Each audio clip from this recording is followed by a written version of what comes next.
সুপ্রিয় শিক্ষার্থীরা, আমি রাজশাহী কলেজের অনলাইন ক্লাসে সবাইকে স্বাগত জানাচ্ছি। সাথে আছি আমি অনুতোষ কুমার প্রামাণিক, প্রভাষক, হিসাব বিজ্ঞান বিভাগ। আশা করি তোমরা সবাই ভালো আছো, সবাই স্বাস্থ্য বিধি সমূহ মেনে আমাদের এই করোনাকে মোকাবেলা করছো। পাশাপাশি রাজশাহী কলেজের অনলাইন ক্লাসগুলো করে তোমরা নিজেদেরকে সমৃদ্ধ করছো। আমি দেখো এখানে একটি কোটেশন লিখেছি, never stop learning because life never stops teaching. অর্থাৎ জীবন কিন্তু তোমাকে প্রতি পদে পদে শিক্ষা দিবে, তাই তোমাকে কিন্তু সবসময় শিখার মধ্যে থাকতে হবে।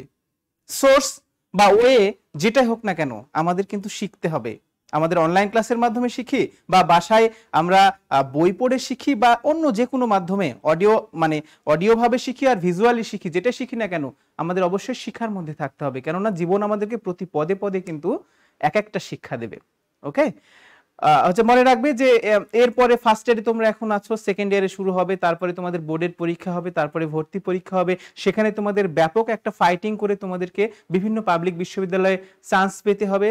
তারপরে তোমাদের গ্রাজুয়েশন, মাস্টার্স বা এমবিএ সবগুলো সম্পাদন করে তোমাদেরকে কিন্তু কর্মক্ষেত্রে প্রবেশ করতে হবে। সো প্রত্যেকটা ডাইমেনশনে কিন্তু আলাদা আলাদা, মনে করো যে একটা ভিন্নতর মাত্রা আছে, প্রত্যেকটা লেভেলে একটা আলাদা আলাদা ডাইমেনশন রয়েছে। ঠিক আছে, সো সবসময় শিখার মধ্যে থাকো, পড়ার মধ্যে থাকো, তাহলে অবশ্যই তোমরা উপকৃত হবে।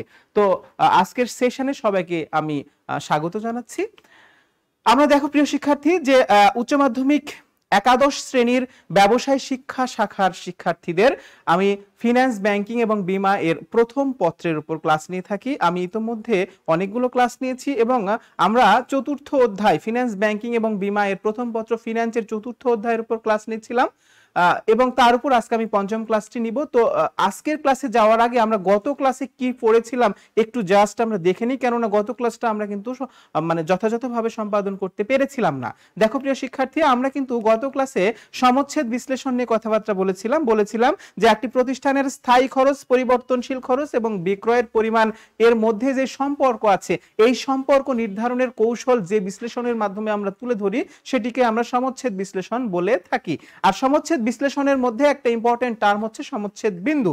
অর্থাৎ বলেছিলাম যে এটি এমন একটি স্তর বা এমন একটি বিন্দু যে বিন্দুটি একটি প্রতিষ্ঠান কোনো আয়ও হয় না, অর্থাৎ আবার ব্যয়ও হয় না, অর্থাৎ আয় এবং ব্যয় সবসময় কি হয়ে যায়, সমান হয়ে যায়। অর্থাৎ উৎপাদনের জন্য যে পরিমাণ ব্যয় করে, বিক্রয়ের মাধ্যমে সেই পরিমাণ ব্যয়ের টাকাটা উঠে আসে যে স্তরে বা যে লেভেলে, সেটাকে আমরা বলে থাকি সমচ্ছেদ বিন্দু। এরপরে দেখো এই সমচ্ছেদ বিন্দুর বেশ কিছু সুবিধা রয়েছে, সেই সুবিধাগুলো আমরা পড়েছিলাম। এটা পাঠ করার পরে আমরা একটু দেখি, স্লাইড দেখি। এরপরে দেখো যে আমরা এই সমচ্ছেদ বিন্দুর আরো কয়েকটি সুবিধা পড়েছিলাম। পড়ার পরে আমরা দেখো সমচ্ছেদ বিন্দুর যে অনুমিত শর্তগুলো ছিল, সেই অনুমিত শর্তে কিন্তু আমরা ছিলাম। ওকে, অনুমিত শর্ত, সমচ্ছেদ বিন্দুর অনুমিত শর্ত কি কি ছিল দেখো প্রিয় শিক্ষার্থী, যে আমরা শুনেছিলাম যে পণ্যের মূল্য অপরিবর্তিত থাকবে, উৎপাদিত পণ্য সম্পূর্ণ বিক্রি হয়ে যাবে, আর এখানে স্থির ব্যয়ের কোনো পরিবর্তন হবে না। ঠিক আছে, এবং এখানে দক্ষতাটা অপরিবর্তিত থাকবে, আর সকল ধরনের খরচকে, বিভিন্ন ধরনের খরচকে, কারখানা উপরিব্যয় বা বিক্রয় বিপণী খরচ কিংবা অফিস ও প্রশাসনিক খরচ, সবগুলো খরচকে আমরা বিভিন্ন ভাগে ভাগ করলেও আমাদের সমচ্ছেদের ক্ষেত্রে দুটি ভাগে আমরা ভাগ করব, একটি হচ্ছে স্থায়ী এবং পরিবর্তনশীল, অন্যটি হচ্ছে পরিবর্তনশীল ব্যয়। একটি স্থায়ী ব্যয় আর একটি হলো পরিবর্তনশীল ব্যয়। ঠিক আছে, অনেকে গত ক্লাসে প্রশ্ন করেছিল যে স্যার স্থায়ী ব্যয় এবং স্থায়ী খরচ কি এক জিনিস কিনা। যদি তুমি এটা মূলধন বাজেটিং এর দৃষ্টিকোণ থেকে দেখো, তাহলে স্থায়ী ব্যয় বা ব্যয় মানে আমরা কিন্তু একটা ব্যাপক আকারে বলে থাকি, আর ব্যয়ের একটা যে অংশটা এক্সপায়ার্ড হয়ে যায় তাকে আমরা খরচ বলে থাকি। কিন্তু এই সমচ্ছেদ বিন্দুর ক্ষেত্রে আমরা স্থায়ী ব্যয়, স্থায়ী খরচ একই ধরবো, বাট আমি যখন ব্যয় এবং ব্যয়ের শ্রেণী বিভাগ পড়বো তখন ব্যয় এবং খরচটা কিন্তু আলাদা। ঠিক আছে, যেমন যে কোনো ধরনের যন্ত্রপাতি ক্রয়, এটি কিন্তু একটি ব্যয়, বাট সেই যন্ত্রপাতির যে অবচয়টা হয় এটি কিন্তু একটি খরচ। সো ব্যয় এবং ব্যয়ের শ্রেণী বিভাগের দিক থেকে খেয়াল করলে আমরা ব্যয় এবং খরচের মধ্যে একটি পার্থক্য রয়েছে, কিন্তু আমাদের এই সমচ্ছেদ বিন্দুর ক্ষেত্রে স্থায়ী ব্যয়, স্থায়ী খরচ একই হিসাবে আমরা ধরে নেব। এরপরে দেখো যে উৎপাদন এবং বিক্রয় এখানে একই সাথে ঘটবে। এটা পড়বার পরে আমরা স্থায়ী ব্যয় কাকে বলে আমরা বলেছিলাম যে উৎপাদনের স্তর পরিবর্তনের সাথে সাথে যে ব্যয়টা সাধারণত পরিবর্তন হয় না এবং যে ব্যয়ের মোট ব্যয়টা স্থায়ী থাকে এবং একক প্রতি ব্যয়টা পরিবর্তনশীল হয়, সেই ধরনের ব্যয়কে আমরা স্থায়ী ব্যয় বলেছিলাম। আর স্থায়ী ব্যয় জানতাম যে একটা নির্দিষ্ট সীমা পর্যন্ত স্থায়ী থাকে এবং একটি নির্দিষ্ট সময় পর্যন্ত স্থায়ী থাকে। এরপরে আমরা পরিবর্তনশীল ব্যয় বলেছিলাম যে উৎপাদনের স্তর পরিবর্তনের সাথে সাথে যে ব্যয়টা হ্রাস বৃদ্ধি হয় সেটাকে আমরা পরিবর্তনশীল ব্যয় বলে থাকি। পরিবর্তনশীল ব্যয়ের মোট ব্যয়টা সবসময় পরিবর্তনশীল, কিন্তু একক প্রতি ব্যয়টা কিন্তু সবসময় স্থায়ী হয়। এবং মনে রাখবে in the long run all cost are variable, অর্থাৎ দীর্ঘমেয়াদে সব ধরনের ব্যয় কিন্তু পরিবর্তনশীল হয়ে যায়।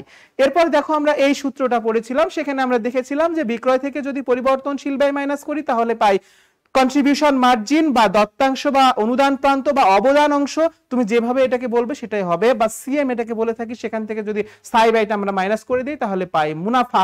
এটাকে আমরা ফরম্যাট আকারে অর্থাৎ স্টেটমেন্ট আকারেও লিখতে পারি, আবার এটাকে আমরা নিচের দেখো সূত্র লিখে দিয়েছি যে মুনাফা সমান সমান বিক্রয় মাইনাস পরিবর্তনশীল ব্যয় মাইনাস স্থায়ী ব্যয়, তাহলে কিন্তু আমরা মুনাফাটা পেয়ে যেতে পারি। এটা কিন্তু গত ক্লাসে আমি বলেছিলাম।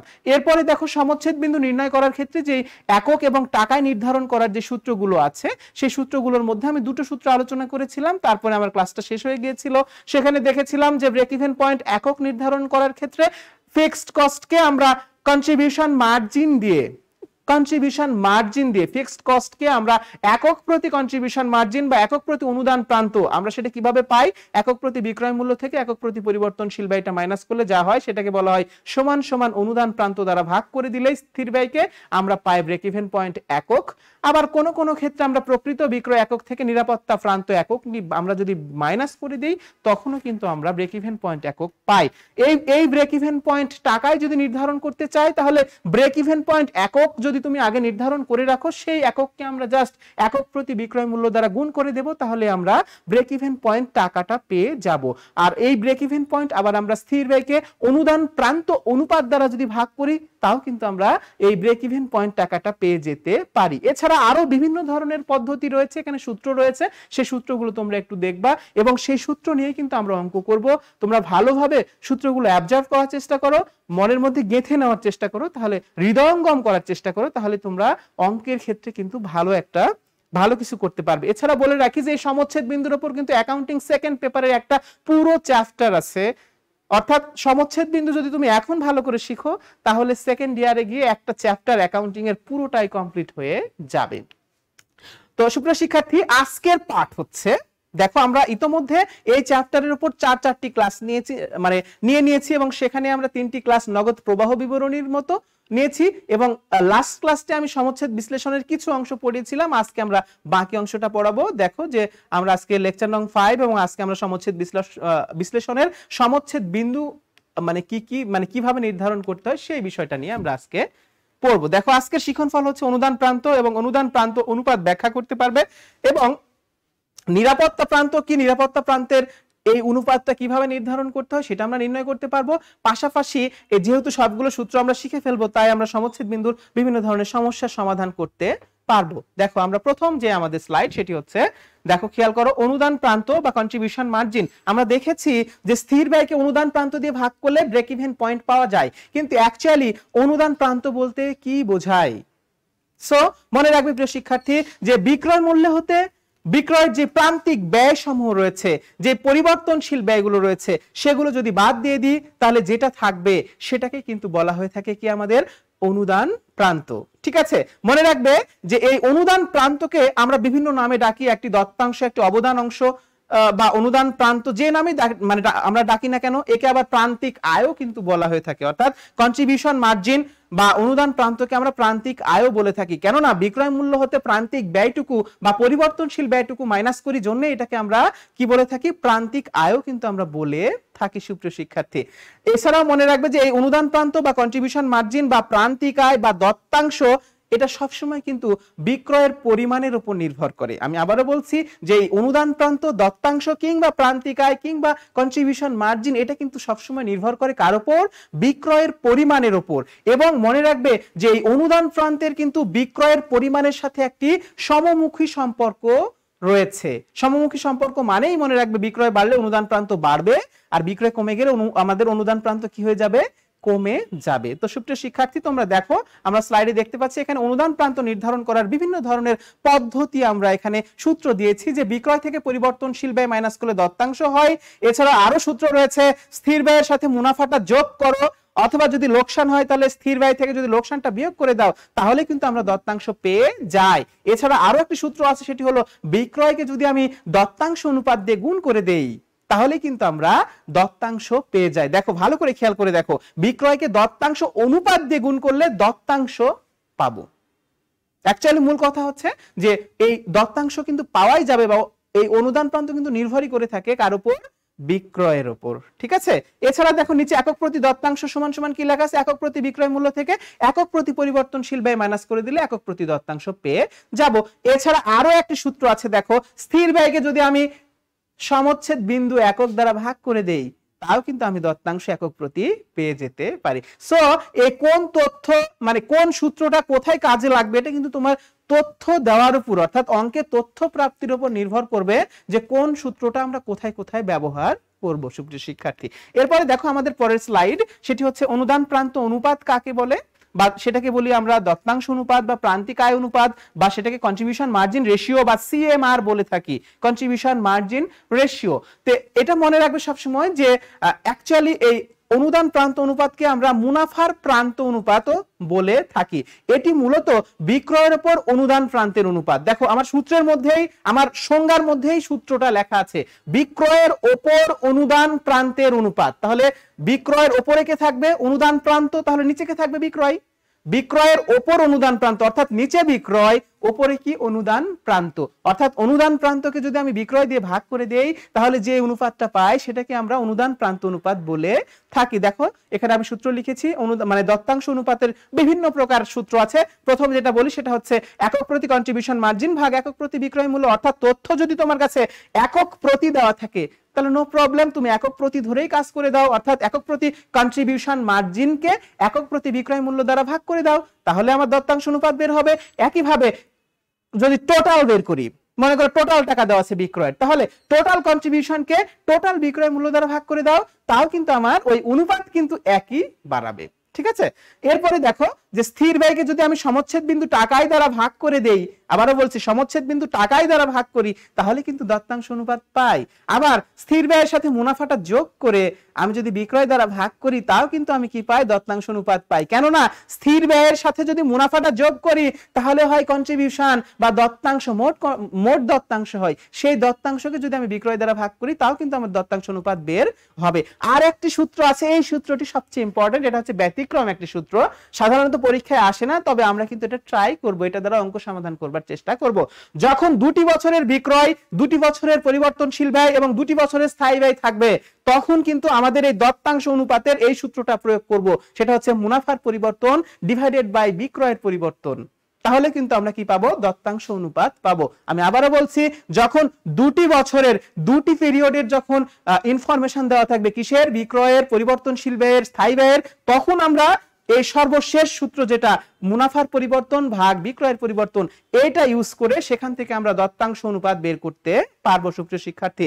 লাস্টে দেখো দত্তাংশ অনুপাতের আরেকটা সূত্র হচ্ছে 100% থেকে যদি আমরা পরিবর্তনশীল ব্যয়ের হারটা মাইনাস করে দেই তাহলে কিন্তু আমরা দত্তাংশ অনুপাতটা পেয়ে যেতে পারি। সো আমরা এতক্ষণ পর্যন্ত দত্তাংশ কাকে বলে, এরপরে দেখো দত্তাংশ অনুপাত কাকে বলে সেটা আমরা শিখেছি। দত্তাংশ মানেই বিক্রয় থেকে পরিবর্তনশীল ব্যয় মাইনাস করলে দত্তাংশ হয়, কিন্তু ওই বিক্রয় থেকে পরিবর্তনশীল মাইনাস করার পরে, পরিবর্তনশীল ব্যয় মাইনাস করার পরে পাই কি? আমরা দত্তাংশ। সেই দত্তাংশকে যদি আবার আমরা বিক্রয় দিয়ে ভাগ করি তখন সেটাকে বলি কি? আমরা দত্তাংশ অনুপাত।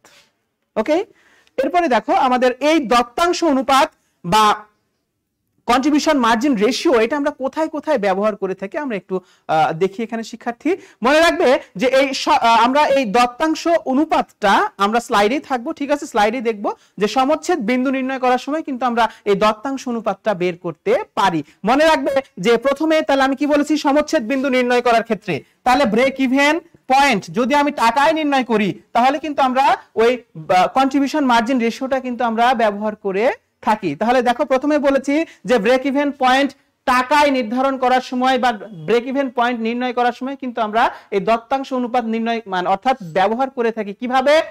আমরা জানি যে ব্রেক ইভেন পয়েন্ট টাকায় যদি করি তাহলে এফসি, এফসি মানে fixed cost, FC for fixed cost, fixed মানে স্থায়ী, ফিক্সড কস্ট মানে স্থায়ী ব্যয়, স্থায়ী ব্যয়কে কন্ট্রিবিউশন মার্জিন রেশিও দ্বারা ভাগ করে দিলে কিন্তু ব্রেক ইভেন পয়েন্ট টাকা পাওয়া যায়। সো ব্রেক ইভেন পয়েন্ট নির্ধারণ করার সময় আমরা কি কন্ট্রিবিউশন মার্জিন ব্যবহার করতে পারি। 2 নাম্বারটা হচ্ছে যে আমরা দেখো আমাদের স্লাইডে লেখা ছিল যে এই কন্ট্রিবিউশন মার্জিন রেশিওটা আমরা কোথায়?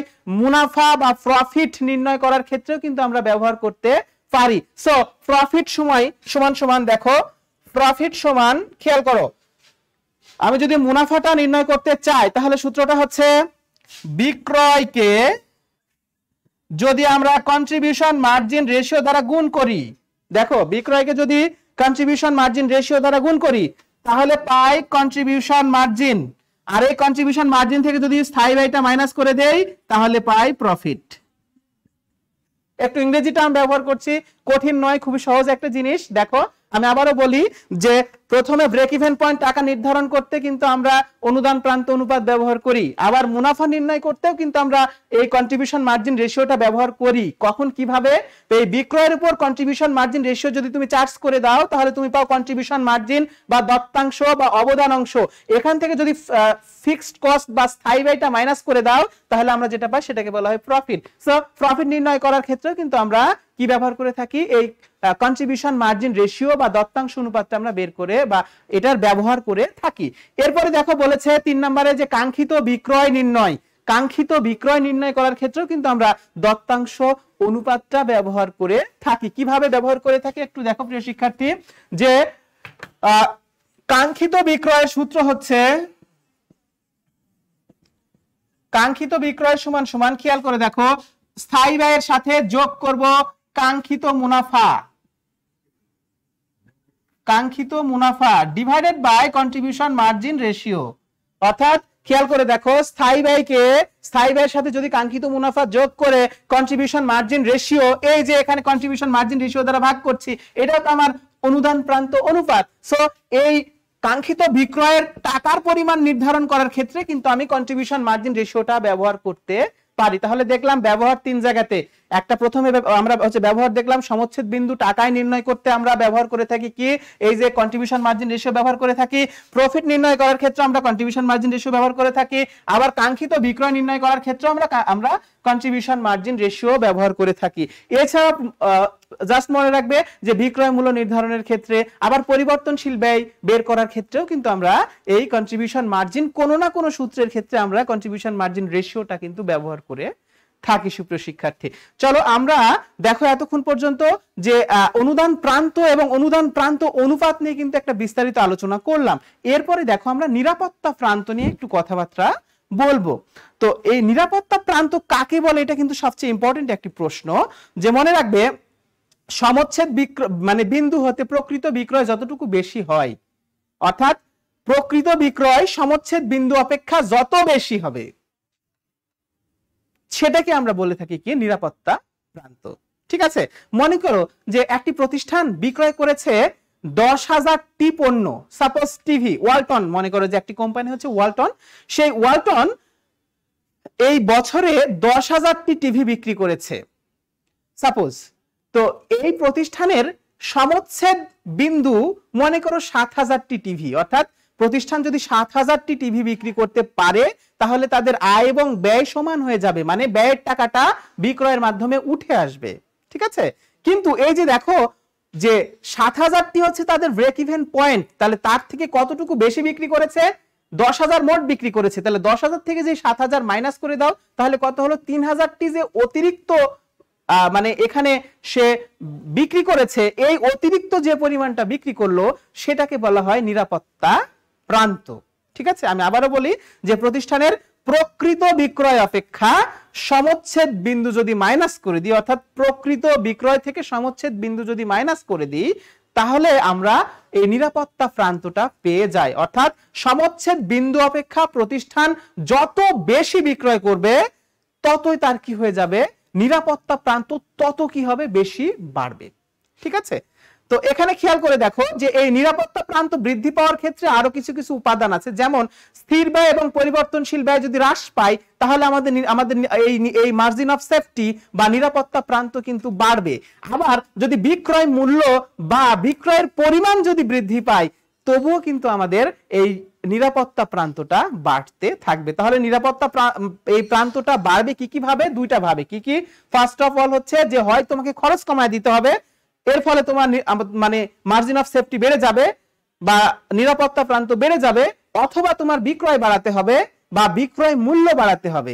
এই দুটোর মধ্যে পার্থক্য হচ্ছে বিক্রয়ের পরিমাণ, মনে করো যে আগের বছরে তুমি 10,000 একক বিক্রি করেছো মোট, এই বছর হয় তোমাকে 15,000 একক বাড়াইতে হবে এককে বাড়াইতে হবে, অথবা আগের বছরে যদি 100 টাকা করে পণ্য বিক্রি করো, এ বছরে তোমাকে পণ্যের দাম 150 করে ধরে তোমার বিক্রয়টা বাড়াইতে হবে। অর্থাৎ যে কোনো মূল্যে হয় তোমাকে বিক্রয়টা বাড়াইতে হবে, অথবা তোমার খরচটা কি করতে হবে, কমিয়ে আনতে হবে, তবেই তোমার কিন্তু কি হবে, নিরাপত্তা প্রান্তটা বৃদ্ধি পাবে। তো দেখো আমরা এখানে নিরাপত্তা প্রান্ত টাকায় যদি নির্ণয় করতে চাই, তাহলে মোট প্রকৃত বিক্রয় টাকা থেকে সমচ্ছেদ বিন্দু টাকা মাইনাস করে দেব, তাহলে আমরা নিরাপত্তা প্রান্ত টাকায় পেয়ে যাব। আর একটা সূত্র আছে যে মুনাফাকে যদি অনুদান প্রান্ত অনুপাত দিয়ে ভাগ করে দাও, তাহলে কিন্তু আমরা নিরাপত্তা প্রান্ত টাকা পেয়ে যেতে পারি। আর যদি এককে বের করতে মানে বলে, তাহলে প্রকৃত বিক্রয় একক থেকে সমচ্ছেদ বিক্রয় এককটা মাইনাস করে দিলে, অথবা মুনাফাকে যদি একক প্রতি অনুদান প্রান্ত দ্বারা ভাগ করে দেই, তাও কিন্তু আমরা নিরাপত্তা প্রান্ত একক পেয়ে যাব। তো এরপরে দেখো নিরাপত্তা প্রান্ত অনুপাত কাকে বলে। মনে রাখবে যে নিরাপত্তা প্রান্তকে প্রকৃত বিক্রয় দ্বারা ভাগ করলে যে অনুপাত পাওয়া যায় তাকে বলি আমরা নিরাপত্তা প্রান্ত অনুপাত। তো মানে সুপ্রিয় শিক্ষার্থী, এখানে খেয়াল করে দেখো, এই পুরো অঙ্ক মিলে, সমচ্ছেদ বিন্দুর অঙ্ক মিলে আমরা দুটো অনুপাত পাই। ঠিক আছে, খেয়াল করে দেখো, এখানে আমরা দুটো এখানে অনুপাত পাই। একটি হচ্ছে কন্ট্রিবিউশন মার্জিন রেশিও, একটি হলো contribution margin ratio. Contribution margin ratio আমি বারবার বলছি, তোমরা শিখে নাও ইংরেজিতে, কন্ট্রিবিউশন মার্জিন রেশিও বা সিএমআর। আর আরেকটি হচ্ছে মার্জিন অফ সেফটি রেশিও। দেখো, কন্ট্রিবিউশন মার্জিন রেশিও মানে দত্তাংশ অনুপাত, আর মার্জিন অফ সেফটি রেশিও মানে হলো নিরাপত্তা প্রান্ত অনুপাত। তো খেয়াল করে দেখো, কন্ট্রিবিউশন মার্জিন রেশিও পাবো কিভাবে, সিএম কে যদি আমি সেলস দ্বারা ভাগ করে দিই, তাহলে কন্ট্রিবিউশন মার্জিন রেশিও পাই। অর্থাৎ কন্ট্রিবিউশন মার্জিনকে যদি সেলস দ্বারা ভাগ করি, তাহলে আমি কন্ট্রিবিউশন মার্জিন রেশিও পাই। আবার একইভাবে খেয়াল করে দেখো, মার্জিন অফ সেফটি রেশিও অর্থাৎ নিরাপত্তা প্রান্ত অনুপাত পাবো কিভাবে, এই যে দেখো, মার্জিন অফ সেফটিকে যদি আমি সেলস দিয়ে ভাগ করি, তাহলেও কিন্তু আমরা মার্জিন অফ সেফটি রেশিওটা পেয়ে যাব। তাহলে দেখো যে আমি কন্ট্রিবিউশন মার্জিন রেশিওই বলি আর মার্জিন অফ সেফটি রেশিও যাই বলি না কেন, এই দুটোরই বেস কি, বেস হচ্ছে সেলস। এই দুটোরই বেস কি, সেলস। এবং মনে রাখবে যে এই সেলস এর সাথে এদের কিন্তু ব্যাপক একটা সমমুখী সম্পর্ক রয়েছে। ওকে, এরপরে দেখো এখানে এই আমরা জানি কন্ট্রিবিউশন মার্জিন কিভাবে নির্ণয় করে থাকে, আমরা জানি সবাই কিভাবে বের করে, যে সেলস পার ইউনিট থেকে যদি variable cost per unit minus করে দেই, তাহলে কিন্তু আমরা কন্ট্রিবিউশন মার্জিনটা পেয়ে যাই। ঠিক আছে, যদি তোমার অঙ্কে সরাসরি সিএম বা কন্ট্রিবিউশন মার্জিন বা দত্তাংশ দেওয়া না থাকে, তাহলে তোমাকে নির্ণয় করে নিতে হবে কিভাবে, এই সেলস পার ইউনিট থেকে ভেরিয়েবল কস্ট পার ইউনিট, তাহলে তুমি কি পাবা, এই কন্ট্রিবিউশন মার্জিনটা পেয়ে যাবে। সেটাকে আমি যদি সেলস দিয়ে ভাগ করে দিই বা সেলস পার ইউনিট দিয়ে যদি ভাগ করে দেই, তাহলে কিন্তু আমাদের কন্ট্রিবিউশন মার্জিন রেশিও হয়ে যাবে। একইভাবে এই মার্জিন অফ সেফটি বা নিরাপত্তা প্রান্ত তোমাকে আগে নির্ণয় করে নিতে হবে কিভাবে, এই যে দেখো, সেলস থেকে তোমাকে ব্রেক ইভেন সেলস মাইনাস করে দিতে হবে, তাহলে যেটা পাবা সেটাকে বলবো কি আমরা মার্জিন অফ সেফটি। সেই মার্জিন অফ সেফটিকে যদি আমরা সেলস দিয়ে ভাগ করি, তাহলে পাই কি আমরা মার্জিন অফ সেফটি রেশিও। এই দুটো রেশিও কিন্তু আমাদের এই সমচ্ছেদ বিশ্লেষণের ক্ষেত্রে একটি গুরুত্বপূর্ণ বিষয়। একটি হলো কন্ট্রিবিউশন মার্জিন রেশিও বা দত্তাংশ অনুপাত, আর একটি হলো মার্জিন অফ সেফটি রেশিও বা নিরাপত্তা প্রান্ত অনুপাত। তোমরা একটু ভালো করে খেয়াল করবে। আমরা কিন্তু এখন অঙ্কে চলে যাব সুপ্রিয় শিক্ষার্থী। দেখো, আমাদের আজকে একটি অঙ্ক দিয়েছি, আমরা স্লাইডে চলে যাই। অঙ্কটাতে দেখো, আমরা এখানে প্রচুর জিনিস চেয়েছি, অর্থাৎ এই সূত্রগুলো দিয়ে আমরা বিভিন্ন ধরনের অঙ্ক কিন্তু আমরা সমাধান করতে পারবো। দেখো, তো দেখো, প্রথমে এখানে বিশাল একটি অঙ্ক দিয়েছি, ভাবনার কিছু নাই, তোমাদের পরীক্ষাতে কিন্তু এত কিছু চাইবে না, হয়তো একটি বা দুটো চাইবে, সাথে সাথে কিছু ডিসিশন নেওয়ারও বিষয় থাকবে। তো আমি জাস্ট তোমার সূত্রগুলোর অ্যাপ্লিকেশনটা আজকে দেখিয়ে যাব। আগামী ক্লাসে আমরা বিভিন্ন ফ্যাক্টর থেকে কিভাবে ডিসিশন নিতে হয় সেটা কিন্তু আমরা শিখব। তো প্রথমেই দেখো, অঙ্কটা পড়ে নিই। একটি প্রতিষ্ঠানের একক প্রতি বিক্রয় মূল্য 20 টাকা, প্রতি এককের পরিবর্তনশীল ব্যয় 10 টাকা, স্থায়ী ব্যয় 1 লক্ষ টাকা। প্রতিষ্ঠানটি 20,000 একক পণ্য বিক্রয় করে, তাহলে করণীয় কি কি? অনেক করণীয় আছে। অনুদান প্রান্ত অনুপাত, সমচ্ছেদ বিন্দু একক এবং টাকায় এবং চিত্রে দেখাও।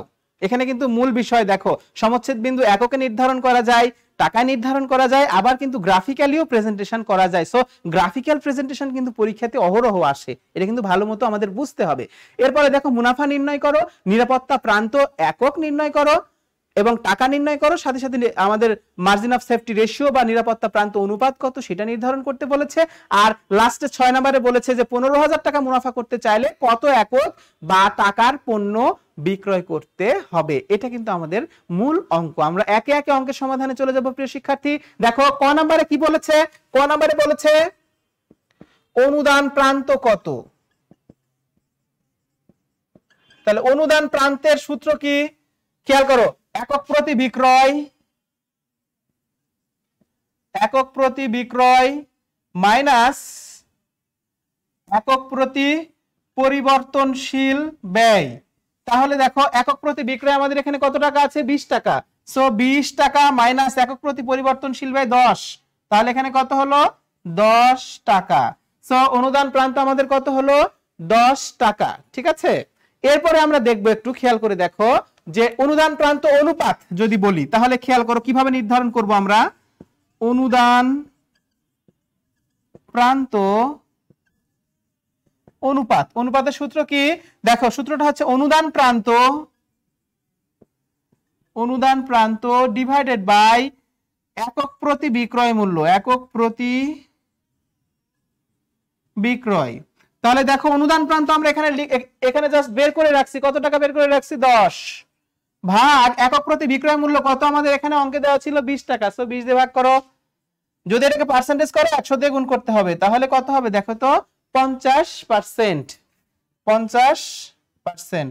অথবা এটাকে কিন্তু আমরা 0.50 লিখতে পারি, 50% না লিখে 0.50 লেখা যেতে পারে। ওকে, এরপরে দেখো তাহলে 1 নাম্বার হলো। 2 নম্বরে বলেছিল কি আমাদের সমচ্ছেদ বিন্দু এককে এবং টাকা নির্ধারণ করে। তাহলে তোমরা নিশ্চয়ই অনুদান প্রান্ত আর অনুদান প্রান্ত অনুপাত কিভাবে নির্ধারণ করে বুঝতে পেরেছো, যে অনুদান প্রান্ত একক প্রতি বিক্রয় থেকে একক প্রতি পরিবর্তনশীল ব্যয়টা মাইনাস করে দিব, তাহলে 20 টাকা একক প্রতি বিক্রয়, পরিবর্তনশীল ব্যয় 10 টাকা, মাইনাস করে দিলে 10 টাকা কি আমাদের এখানে অনুদান প্রান্ত।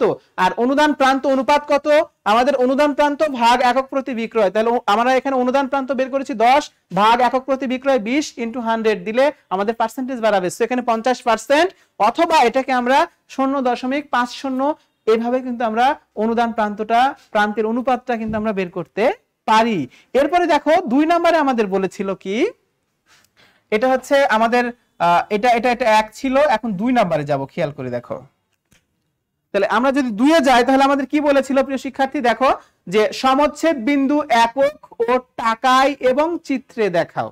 ঠিক আছে, তাহলে আমরা একে একে যাব। দেখো তাহলে প্রথমেই আমি সংক্ষেপে লিখবো, দেখো ব্রেক ইভেন পয়েন্ট সমচ্ছেদ বিন্দু কিসে বের করব, ইউনিট, ইউনিট মানে কি এককে।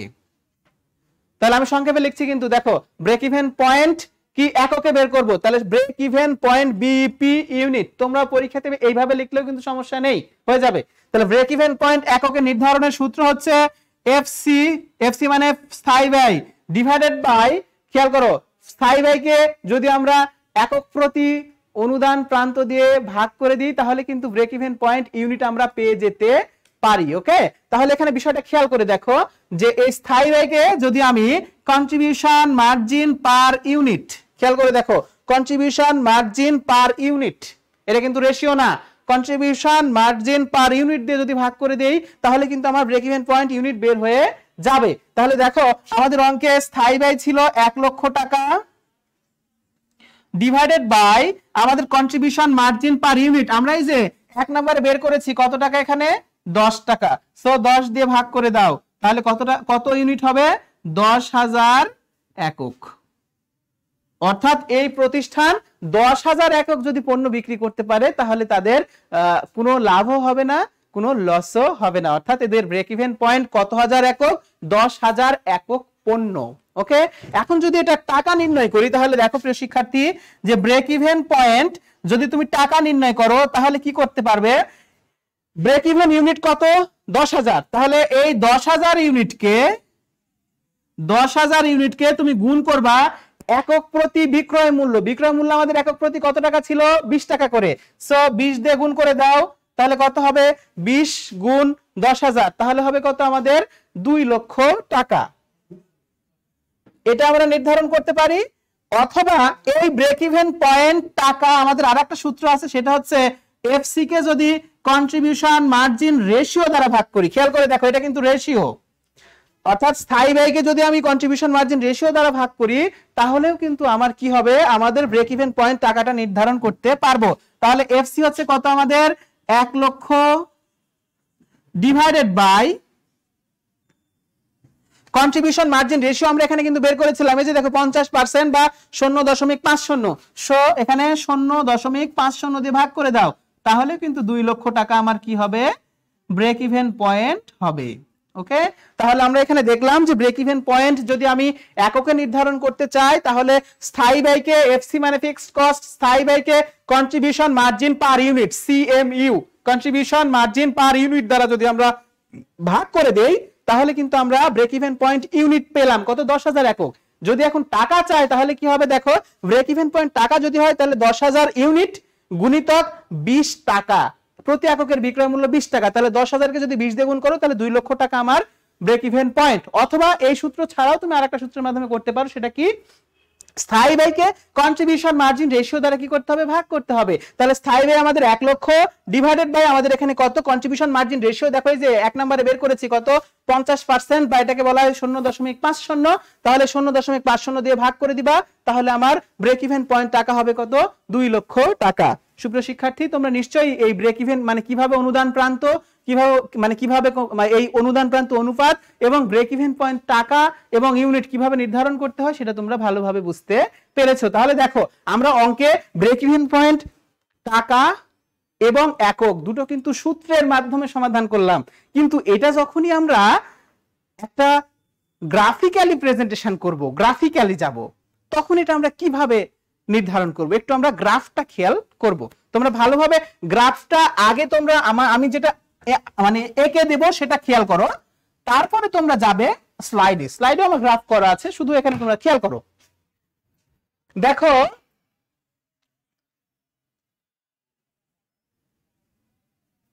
এটা যদি আমার 0 হয় তাহলে ও এটা হচ্ছে x আর এটা হচ্ছে y। আমরা জানি তোমরা গ্রাফিক্যালি প্রেজেন্টেশন করেছো, বিভিন্ন ধরনের ছক কাগজ এটা দেখিয়েছো কিন্তু, হ্যাঁ, আবার স্ট্যাটিস্টিক্সে কিন্তু তোমাদের এগুলো আছে।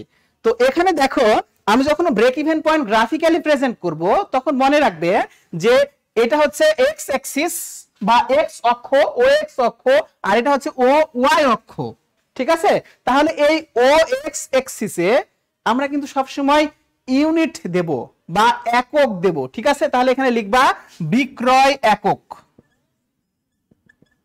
তাহলে ও এক্স অ্যাক্সিসে কি থাকবে, বিক্রয় একক থাকবে, বিক্রয় একক। তাহলে বলো তো যে আমাদের এখানে কত সর্বমোট কত একক বিক্রয় করেছে সেটা আমরা এখানে একটু পরে এটা পুট করব। আর এই ও ওয়াই অ্যাক্সিসে তুমি সব সময় লিখবা যে বিক্রয় টাকা, তাহলে এটা কি হবে, টাকা, আর এদিকে কি হবে, বিক্রয় একক, ঠিক আছে। অর্থাৎ একক লিখবো ও এক্স অ্যাক্সিসে আর আমরা টাকা লিখবো কোথায়, ও ওয়াই অ্যাক্সিসে, ঠিক আছে। এখন খেয়াল করে দেখো যে আমরা এই বিক্রয় একক আর বিক্রয় টাকাটা আমরা এখানে একটু বসিয়ে নিব। যেমন আমাদের অঙ্কে দেওয়া আছে 20,000 একক সে বিক্রি করেছে, তাহলে আমরা এইভাবে জাস্ট একটু দেখব যে মনে করো 5, এটা হচ্ছে আমাদের 10, এটা হচ্ছে আমাদের 15, এটা হচ্ছে আমাদের 20, অর্থাৎ বিক্রয় একক এখানে লিখবা 1000, অর্থাৎ এখানে 5,000, এটা 10,000, এটা 15,000, আর এটা কত, 20,000, ঠিক আছে। কেননা 20,000 এককই আমার সর্বোচ্চ বিক্রয় করেছে। তোমরা এর পাশে আরো 25 পর্যন্ত যেতে পারো, নো প্রবলেম, 25 পর্যন্ত তোমরা যেতে পারো, আবার কোনো সমস্যা নেই, কিন্তু আমরা জানি যে আমার সর্বোচ্চ বিক্রয় হয়েছে কত, 20,000 একক। এখন খেয়াল করে দেখো, তাহলে এইদিকে দিলাম আমি বিক্রয় একক 1000-এ, এখন এদিকে দিব টাকা, তাহলে টাকা দিব কিসে, লক্ষ টাকায় দিব। খেয়াল করে দেখো টাকা দিব কিসে, লক্ষ টাকায় দিব। ওকে, তাহলে লক্ষ টাকায় যদি দেই তাহলে দেখবা যে 20,000 একক পণ্য বিক্রি করেছে, কত টাকা করে বিক্রি করেছে, 20 টাকা করে বিক্রি করেছে। তাহলে বিষয়টা এরকম দেখো, 20,000 একক পণ্য গুণিতক 20 টাকা হলে আমাদের সর্বোচ্চ বিক্রয় হয় কত, 4 লাখ টাকা। তো এদিকে আমরা লক্ষ টাকায় যাব। খেয়াল করো, এটা হচ্ছে আমার 1 লাখ, এটা হচ্ছে আমার 2 লাখ, এটা হচ্ছে 3 লাখ, এটা হচ্ছে আমার 4 লাখ। কেননা আমার বিক্রয় সর্বোচ্চ হবে কত, এই 4 লাখ টাকা। 4 লাখের বেশি তো আমার বিক্রয় হওয়ার কোনো সুযোগ নাই, কেননা আমার সর্বোচ্চ বিক্রি করেছি 20,000 একক, আর প্রত্যেক এককের বিক্রয় মূল্য 20 টাকা করে। সো 20,000 গুণিতক 20, তাহলে কত টাকার বিক্রয় হয়, 4 লাখ টাকা সর্বোচ্চ আমাদের বিক্রয়। সো এইভাবে আমরা কি করলাম, দেখো যে এককটা আমরা ও এক্স অ্যাক্সিসে দিয়ে দিলাম 1000-এ, আর এই ও ওয়াই এক্সিসে আমরা লক্ষ টাকাতে আমরা আমাদের টাকার পরিমাণটা এখানে বসিয়ে দিলাম সুপ্রিয় শিক্ষার্থী। এখন তাহলে ও এক্স আর ও ওয়াই এই দুটো আমরা বুঝে গেলাম। এখন খেয়াল করে দেখো যে আমরা প্রথমেই এই ব্রেক ইভেন পয়েন্ট নির্ধারণ করার প্রথমেই আমরা মোট আয় রেখা বা মোট বিক্রয় রেখাটা আমরা অঙ্কন করে নেব। ওকে, তাহলে দেখো যে এটা হচ্ছে 0, এখান থেকে শুরু হয়ে আমার বিক্রয় হয়েছে কত 20,000 একক, আর এই 20,000 এককের মোট দাম কত 4 লক্ষ টাকা। তার মানে বিষয়টা এরকম, দেখো এই 20,000 এককের এরকম করে যদি যায় আর এদিকে 4 লাখ একক যদি আসে, 4 লক্ষ টাকা যদি আসে, তাহলে এইরকম জায়গাতে মনে করো এইটা হচ্ছে আমাদের মোট বিক্রয় রেখা, বা এটাকে বলবো আমরা মোট আয় রেখা। আমি আবারও বলছি এটি হচ্ছে মোট আয় রেখা, আয় রেখা, ঠিক আছে। মোট আয় রেখা হচ্ছে আমাদের এই যে ও, এটার একটা নাম দিয়ে দাও, তাহলে মনে করো ও এম, এটা হচ্ছে আমাদের কি আয় রেখা। এবং এটা কি হয়েছে দেখো এই 4 লক্ষ আর এটা কত আমাদের এই যে 20,000 একক পণ্য। সো এখানে এইটা হচ্ছে আমাদের 4 লক্ষর জায়গা। ওকে, এখন খেয়াল করে দেখো যে তাহলে আমরা প্রথমে মোট আয় রেখা পেলাম। এখন মোট আয় রেখা পাওয়ার পরে আমাদের দেখতে হবে যে ব্যয় কি কি আছে। তাহলে আমরা জানি ব্যয়কে এখানে দুটি ভাগে ভাগ করব কেবল, একটি হচ্ছে স্থায়ী ব্যয় আর আরেকটি হচ্ছে পরিবর্তনশীল ব্যয়। স্থায়ী ব্যয়ের বৈশিষ্ট্য হচ্ছে যে ব্যয়টা লেভেল পরিবর্তনের সাথে সাথে যে ব্যয়টা পরিবর্তন হয় না, অর্থাৎ তুমি যদি 1 একক পণ্য বিক্রয় না করো তাও তোমার এখানে 1 লক্ষ টাকা ব্যয় হবেই। আবার তুমি যখন 20,000 একক পণ্য বিক্রি করছো তখনও তোমার স্থায়ী ব্যয়টা কত 1 লক্ষ টাকায় হবে। অর্থাৎ এই যে 1 লক্ষ টাকা যেটা আছে এইটা হচ্ছে আমাদের স্থায়ী ব্যয়। খেয়াল করে দেখো এটা হচ্ছে স্থায়ী ব্যয় রেখা, স্থায়ী ব্যয় রেখা। অর্থাৎ যখন তোমার বিক্রয় 0 তখনও তোমার 1 লক্ষ টাকা ব্যয় হবে, যখন তোমার বিক্রয় 5,000 তখনও 1 লক্ষ টাকা ব্যয়, যখন তোমার মানে বিক্রয় 10,000 একক তখনও তোমার 1 লক্ষ, যখন তোমার বিক্রয় 20,000 তখনও তোমার স্থায়ী ব্যয় কত 1 লক্ষ। কেননা স্থায়ী ব্যয়ের কোনো পরিবর্তন হয় না, স্থায়ী ব্যয় সবসময় কি থাকে স্থায়ী থাকে সময় এবং লেভেল পর্যন্ত। তো এখানে খেয়াল করে দেখো তাহলে স্থায়ী ব্যয় আমরা পেয়ে গেলাম, ঠিক আছে। তো এখানে যেটা যে প্রথমে আমরা মোট আয় রেখা পেলাম, তারপরে আমরা স্থায়ী ব্যয় একটা ব্যয়টা পেলাম। তাহলে এখন দেখতে হবে স্থায়ী ব্যয়ের পরে আমাদের আরেকটা ব্যয় থাকে, সেটা কি ব্যয় পরিবর্তনশীল ব্যয়। তো খেয়াল করো শিক্ষার্থী যে 1 লক্ষ টাকা পর্যন্ত আমার স্থায়ী ব্যয়, এখন আমরা একটা মোট ব্যয় রেখা টানবো। তাহলে খেয়াল করো যে আমার স্থায়ী ব্যয় এখানে আছে, জাস্ট আমি একটু এখানে লিখে নি, দেখো আমার এখানে স্থায়ী ব্যয় আছে, জাস্ট খেয়াল করো স্থায়ী ব্যয় আমার এখানে 1 লক্ষ, এটা আমরা এটা এখানে দেখিয়ে দিয়েছি। এই অংশটা কিন্তু আমাদের স্থায়ী ব্যয়, এই অংশটা হচ্ছে স্থায়ী ব্যয়, এতটুকু এখান থেকে এই পর্যন্ত, অর্থাৎ এখান থেকে এই পর্যন্ত হচ্ছে আমাদের স্থায়ী ব্যয়। আর এর সাথে কি পরিবর্তনশীল ব্যয়টা যোগ হয়, তাহলে দেখো পরিবর্তনশীল ব্যয়টা একটু ক্যালকুলেশন করে নাও। তাহলে আমি কত হাজার একক পণ্য বিক্রি করেছি 20,000 একক পণ্য বিক্রি করেছি, আর এই 20,000 এককের প্রত্যেক এককের পরিবর্তনশীল ব্যয় কত 10 টাকা করে। তাহলে 20,000 গুণন 10 তাহলে কত হয় 2 লক্ষ টাকা। তাহলে সুপ্রিয় শিক্ষার্থী দেখো তো আমার মোট ব্যয় তাহলে কত হয়, স্থায়ী ব্যয় 1 লাখ আর পরিবর্তনশীল ব্যয় হয় কত 2 লাখ, তাহলে আমার মোট ব্যয় হয় কত, মোট ব্যয় হয় হচ্ছে 3 লাখ টাকা। তাহলে এখন খেয়াল করে দেখো যে মোট ব্যয়ের মধ্যে 1 লাখ টাকা স্থায়ী ব্যয় হয়ে গেছে, এখন পরিবর্তনশীল ব্যয় এর সাথে যোগ করে আমি একটা মোট ব্যয় রেখা টানবো। সেই মোট ব্যয় রেখাটা শুরু হবে এইখান থেকে, ঠিক স্থায়ী ব্যয় রেখার পরে থেকে আমার মোট ব্যয় রেখাটা শুরু হবে। কিন্তু এই রেখাটা শেষ হবে কোথায়, দেখো আমরা জানি যে আমাদের মোট ব্যয় হবে কত 3 লক্ষ, তাহলে 3 লক্ষ কোথায় আছে দেখো তো, এখান থেকে শুরু হয়ে এই যে 3 লক্ষ, তাহলে এখানে যদি যাই তাহলে এই 3 লক্ষটা মনে করো যে এইখানে আসবে, এইখানে। হ্যাঁ, তাহলে আমাদের মোট ব্যয় রেখাটা যাবে এইভাবে, দেখো এইভাবে, জাস্ট খেয়াল করে দেখো তাহলে আমাদের মোট ব্যয় রেখাটা হবে, অথবা আমাদের আরেকটু মনে নিচে আসবে, এটা যদি আমি আরেকটু ভালো করে টানি তাহলে খেয়াল করে দেখো এটা যদি আমি ঠিক মতো ঘরগুলো ভালো করে ইয়ে করি তাহলে কিন্তু মনে করো যে এটা অ্যাটলিস্ট আসবে, মনে করো এরকম জায়গা দিয়ে যাবে, এরকম জায়গাতে আসবে। হ্যাঁ, এটা আসবে এইভাবে, যে যেহেতু আমাদের 3 লাখ টাকা এখানে আসবে। তাহলে খেয়াল করে দেখো যে আমার এটা হচ্ছে মোট আয় রেখা আর এটা হচ্ছে মোট ব্যয় রেখা, মোট ব্যয় রেখা। তাহলে মোট আয় যে বিন্দুতে মোট ব্যয় রেখা দ্বারা ছেদ করেছে সেই বিন্দুটাই কিন্তু আমাদের সমচ্ছেদ বিন্দু। অর্থাৎ খেয়াল করে দেখো এই যে এখানে আমাদের দেখো যে এই বিন্দুটাই হচ্ছে কি আমাদের সমচ্ছেদ বিন্দু। কেননা আমার মোট আয় আর মোট ব্যয় রেখা যে বিন্দুতে মিলিত হয়েছে সেটি হচ্ছে আমাদের সমচ্ছেদ বিন্দু, অর্থাৎ এই বিন্দুটা হচ্ছে আমাদের কি ব্রেক ইভেন পয়েন্ট। ওকে, তাহলে এখন যদি আমি একক আর টাকাটা মিলিয়ে দিই তাহলে দেখো আমার একক হবে কত 10,000 একক, সোজা করে টানবা, আর এদিক হবে কত 2 লক্ষ টাকা। সো এই 2 লক্ষ টাকা আর 10,000 একক এটাই কিন্তু আমাদের কি সমচ্ছেদ বিন্দু। ঠিক আছে, এখন খেয়াল করে দেখো প্রিয় শিক্ষার্থী, যে তাহলে আমার এই রেখাটা হচ্ছে কি, এটা হচ্ছে আমাদের মোট ব্যয় রেখা। তাহলে মোট ব্যয়ের মধ্যে দুটো ব্যয় থাকে, একটা স্থায়ী ব্যয় আর এই যে মাঝের যে ব্যয়টুকু এটাকে বলি আমরা পরিবর্তনশীল ব্যয়। এটা হচ্ছে পরিবর্তনশীল ব্যয়। ঠিক আছে, এটা হচ্ছে পরিবর্তনশীল ব্যয়। তাহলে দেখো যে স্থায়ী ব্যয় আর পরিবর্তনশীল ব্যয় এই দুটো ব্যয় যোগ করে আমাদের মোট ব্যয় হয়েছে এখানে কত 3 লক্ষ টাকা। ঠিক আছে, এখন খেয়াল করে দেখো আরেকটা জিনিস, যে এই যে আমাদের ব্রেক ইভেন পয়েন্ট হলো, এই ব্রেক ইভেনের পরে দেখো আমার আরো বিক্রয় আছে, এগুলো বিক্রয় আছে না, এগুলো তো আমার আয় হয়েছে। তাহলে ব্রেক ইভেনের পরে যতটুকু আমার আয় হবে এটাকে বলবো, এই ঘরটাকে বলবো আমরা মুনাফা। ঠিক আছে, আর এই ব্রেক ইভেন থেকে যত নিচে যদি বিক্রয় থাকে এগুলো যদি বিক্রয় থাকে এই অংশটাকে আমরা বলি কি ক্ষতি। ঠিক আছে, তাহলে কি হলো দেখো, যে ব্রেক ইভেন পয়েন্টের উপরে গেলে সেটা যে অংশটা থাকবে আয়ের এবং ব্যয়ের মধ্যে যে ফাঁকা বা গ্যাপ অংশটা থাকবে সেটা হচ্ছে আমাদের মুনাফা, আর ব্রেক ইভেন পয়েন্টের নিচে যে গ্যাপটা থাকবে সেটা হচ্ছে আমাদের কি ক্ষতি। অর্থাৎ ব্রেক ইভেন পয়েন্টের যত বেশি বিক্রি হবে, ব্রেক ইভেন পয়েন্টের উপরে যত বেশি বিক্রি হবে সেটা হচ্ছে আমাদের মুনাফা। ঠিক আছে, আর এর নিচে যত আমাদের বিক্রি হবে সেটা হচ্ছে আমাদের কি ক্ষতি।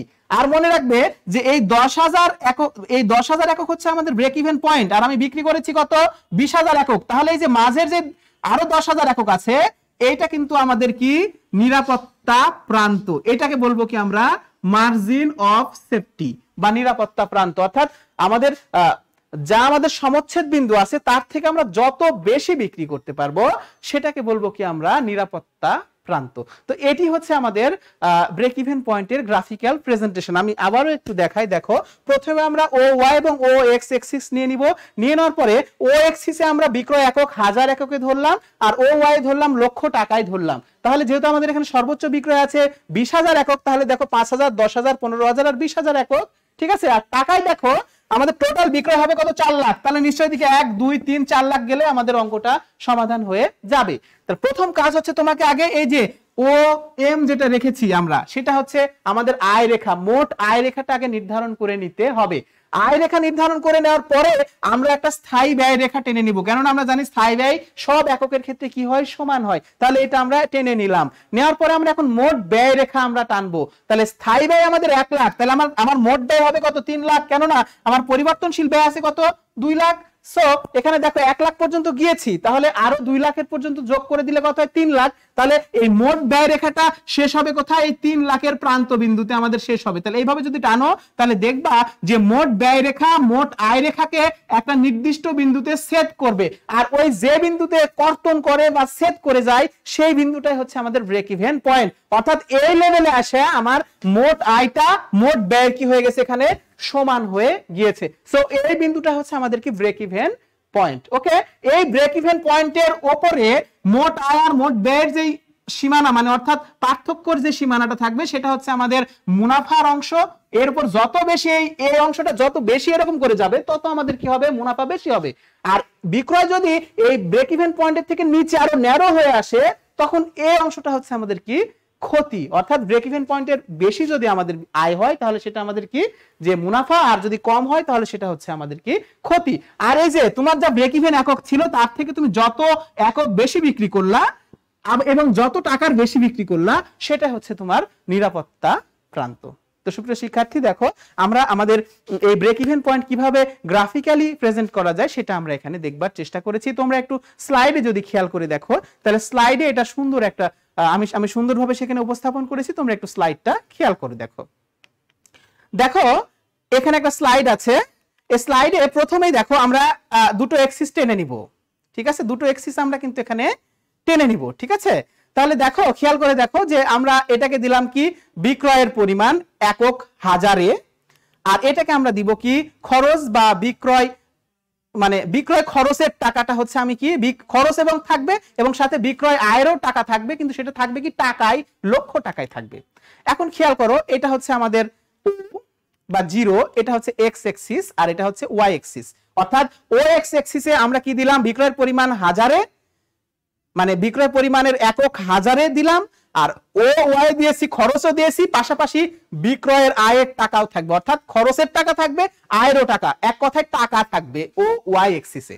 এখন দেখো আমরা সুন্দর করে এখানে কি করে নিব, খেয়াল করে দেখো, সুন্দর করে আমরা এখানে এই যে দেখো, একটা 5,000, একটা হচ্ছে 10,000 একক, আর একটা 15,000 একক, আর একটা 20,000 একক, সুন্দর করে আমরা এককের ঘরটা লিখে নিলাম।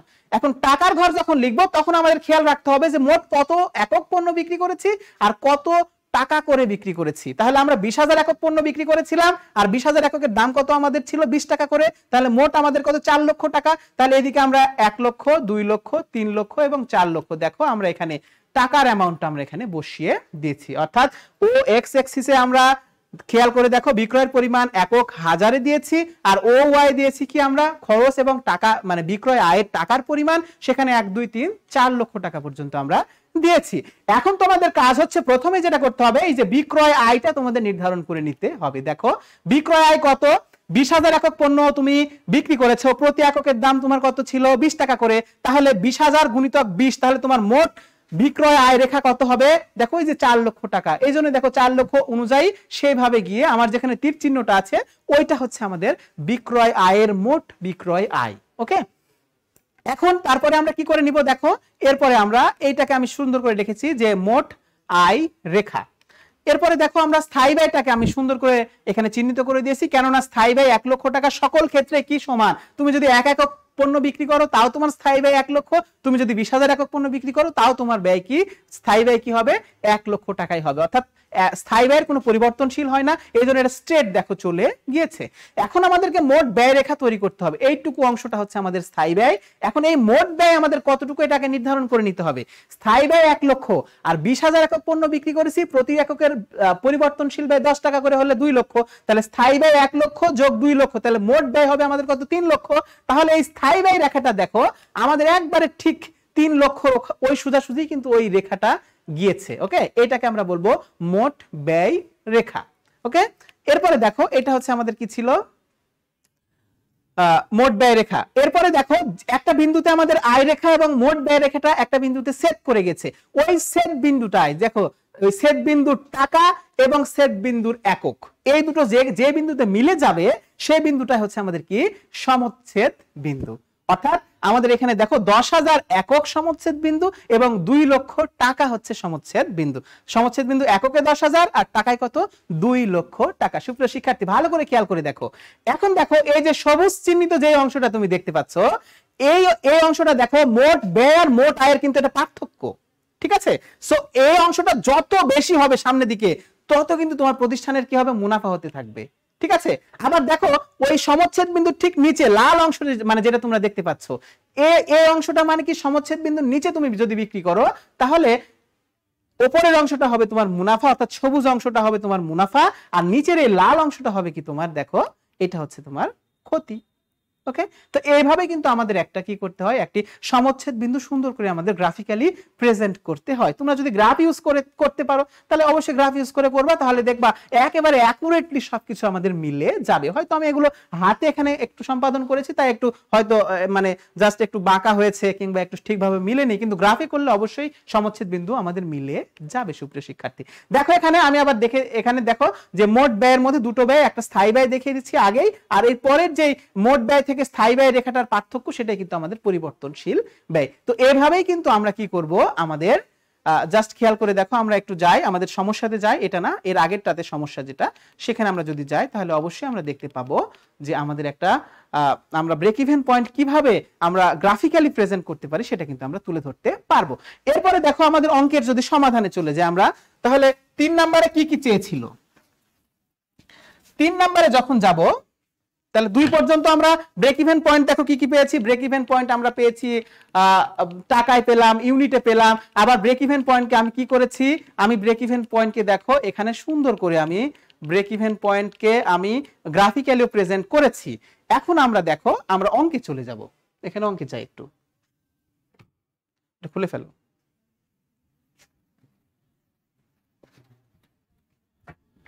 তো অঙ্কের দেখো 3 নম্বরে বলেছিল যে মুনাফা নির্ণয় করো। ওকে, তো 3 নম্বরে আমাদের কি আছে? মুনাফা।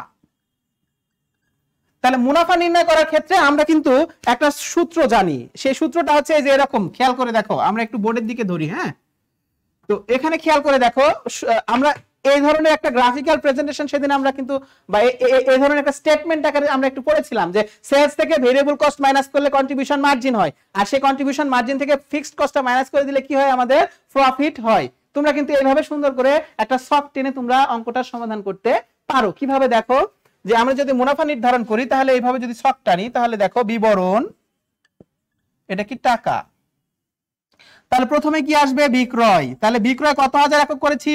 20,000 একক, গুণিতক কত টাকা করে? 20 টাকা করে। তাহলে কত টাকার বিক্রয় করেছি? দেখো 4 লক্ষ টাকা বিক্রি করেছি। এখান থেকে মাইনাস করো, কি মাইনাস? Variable cost. তাহলে কত হাজার একক বিক্রি করেছো? 20,000 একক। কত করে ভেরিয়েবল কস্ট? 10 টাকা করে। তাহলে তোমার ভেরিয়েবল কস্ট টোটাল কত? 2 লক্ষ। তাহলে খেয়াল করে দেখো তোমার কন্ট্রিবিউশন মার্জিন কত হবে? 2 লক্ষ টাকা। ঠিক আছে, এটা কিন্তু আমরা কন্ট্রিবিউশন মার্জিনটা বের করে ফেললাম। এরপরে দেখো আমরা যদি যাই তাহলে দেখতে পাবো, এখানে দেখো যে এখন আমরা এখান থেকে কি করব? ফিক্সড কস্টটা মাইনাস করে দিব। তাহলে ফিক্সড কস্ট আমাদের অঙ্কে কত দেওয়া ছিল? 1 লক্ষ টাকা। তাহলে মাইনাস করে দাও, তাহলে কত হলো? 2 লক্ষ, আর 1 লক্ষ মাইনাস করে দিলে 1 লক্ষ টাকা। এটা হচ্ছে প্রফিট, হচ্ছে কত আমাদের? 1 লক্ষ টাকা। এটা আমাদের অ্যান্সার। 3 নম্বরের অ্যান্সার হচ্ছে এটা। ওকে, এটা হচ্ছে আমাদের 3 নম্বরের অ্যান্সার। এরপরে দেখো আমরা তাহলে এই মুনাফাটা যখন নির্ধারণ করছি তখন আমরা কি করলাম? যে প্রথমেই এই যে বিক্রয়টা আমাদের 20,000 একক, এই 20,000 একককে আমরা যদি 20 টাকা দিয়ে গুণ করে দেই তাহলে দেখো 4 লক্ষ টাকা আমাদের টোটাল বিক্রয় হয়। আর সেখান থেকে ভেরিয়েবল কস্ট আমাদের কত? 20,000 গুণিতক কত? 10 টাকা করে আমাদের ভেরিয়েবল কস্ট প্রতি ইউনিটের। তাহলে কত হলো? 2 লক্ষ টাকা। তাহলে 4 লক্ষ থেকে 2 লক্ষ যদি মাইনাস করে দেই তাহলে আমাদের কন্ট্রিবিউশন মার্জিন বা দত্তাংশ হয় কত? 2 লক্ষ টাকা। সেখান থেকে যদি আমি এফসি বা ফিক্সড কস্ট যদি মাইনাস করে দিই বা স্থায়ী ব্যয়টা মাইনাস করি 1 লক্ষ, তাহলে যেটা হবে সেটা হচ্ছে আমাদের প্রফিট। প্রফিট কত টাকা হলো? 1 লক্ষ টাকা হয়ে গেল। তোমরা কিন্তু এভাবে স্টেটমেন্ট আকারে করতে পারো। আবার যদি মনে করো যে মুনাফা সমান সমান বিক্রয় মাইনাস পরিবর্তনশীল ব্যয় মাইনাস স্থায়ী ব্যয়, তাও কিন্তু আমাদের অঙ্কটা সমাধান হয়ে যাবে। 4 নম্বরে এখন আসো। দেখো 4 নম্বরে বলেছে যে নিরাপত্তা প্রান্ত বের করতে হবে। তাহলে নিরাপত্তা প্রান্তে যদি যাই আমরা একটু এদিকে ধরি, আচ্ছা ধরা আছে। 4 নম্বরে যদি যাই তাহলে নিরাপত্তা প্রান্ত সমান সমান, আমরা জানতাম যে নিরাপত্তা প্রান্ত টাকাও নির্ণয় করা যায়, আবার নিরাপত্তা প্রান্ত এককেও নির্ধারণ করা যায়। তো তুমি যদি নিরাপত্তা প্রান্ত একক বের করতে চাও তাহলে দেখো আমাদের মোট বিক্রয় একক minus break even point unit. তাহলে দেখো আমি মোট বিক্রয় করেছি কত? 20,000 একক। সেখান থেকে আমরা বাদ দিব কত? ব্রেক ইভেন পয়েন্ট কত? 10,000 একক। তাহলে বাদ দিলে কত হয়? 10,000 ইউনিট। এটা হচ্ছে আমাদেরকে নিরাপত্তা প্রান্ত একক। এখন যদি এই নিরাপত্তা প্রান্ত যদি টাকায় বের করি তাহলে খেয়াল করে দেখো যে আমাদের মোট বিক্রয় হয়েছে কত টাকা? 4 লক্ষ টাকা। সেখান থেকে তুমি যদি ব্রেক ইভেন পয়েন্ট টাকা কত বের হয়েছিল? আমাদের ব্রেক ইভেন পয়েন্ট টাকা কিন্তু বের হয়েছিল 2 লক্ষ। তাহলে 4 লক্ষ থেকে 2 লক্ষ যদি তুমি মাইনাস করে দাও তাহলে তোমার টাকা এই নিরাপত্তা প্রান্ত টাকা হবে কত? আমাদের 2 লক্ষ টাকা। তো এটা হচ্ছে আমাদের নিরাপত্তা প্রান্ত একক। বের করতে হলে মোট বিক্রয় একক থেকে ব্রেক ইভেন পয়েন্ট একক বাদ দিব।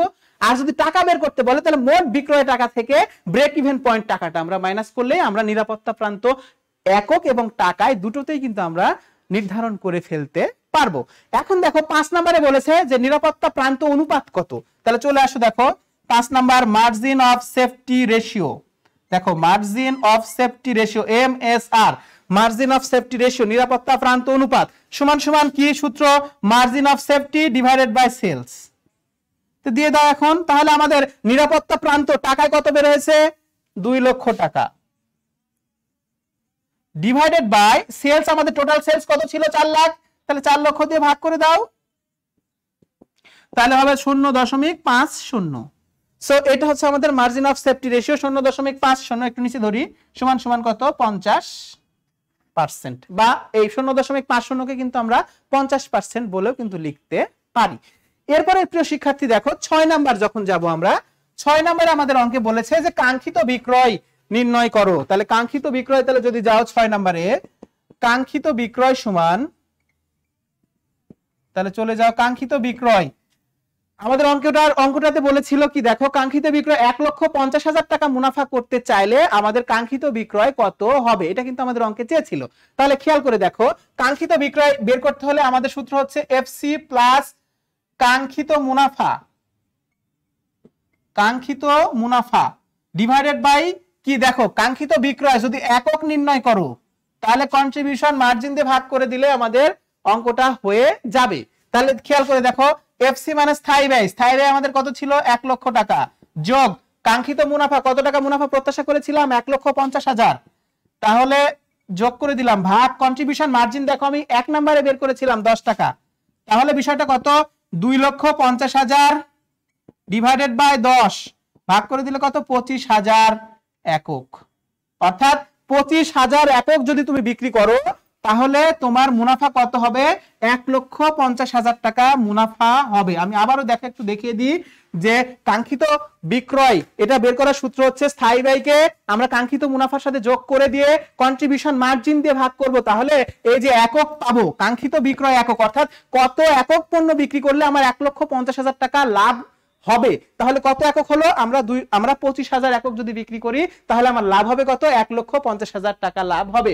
এখন যদি এটা আমি টাকায় বের করতে চাই যে কত টাকা বিক্রি করলে আমার 1,50,000 টাকা লাভ হবে, তাহলে সেটার জন্য সূত্রটা হচ্ছে এরকম, দেখো যে এফসি যোগ ওই যে ডিজায়ার্ড প্রফিট ডিপি, ডিপি মানে কাঙ্ক্ষিত মুনাফা, ডিজায়ার্ড প্রফিট আমি আবার এখানে লিখে দিচ্ছি, দেখো ডিজায়ার্ড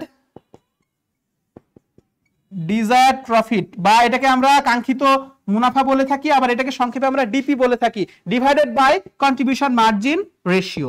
তাহলে এখানে কত হবে দেখো 1 লক্ষ যোগ কত ডিজায়ার্ড প্রফিট আমাদের কত 1,50,000 divided by contribution margin ratio, আমরা 1 নম্বরে দেখো ওখানে পেয়েছিলাম 0.50, এই 0.50 দিয়ে ভাগ করে দেওয়া, 0.50 দিয়ে ভাগ করে দিবা, তাহলে হবে 2,50,000 ডিভাইডেড বাই 0.50, তাহলে হবে কত 5 লক্ষ টাকা।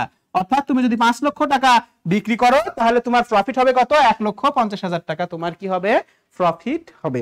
দেখো আমরা আজকের একটি অঙ্কের মধ্য দিয়ে কিন্তু বিভিন্ন ধরনের সমস্যার সমাধান করে দেওয়ার চেষ্টা করেছি শিক্ষার্থীরা।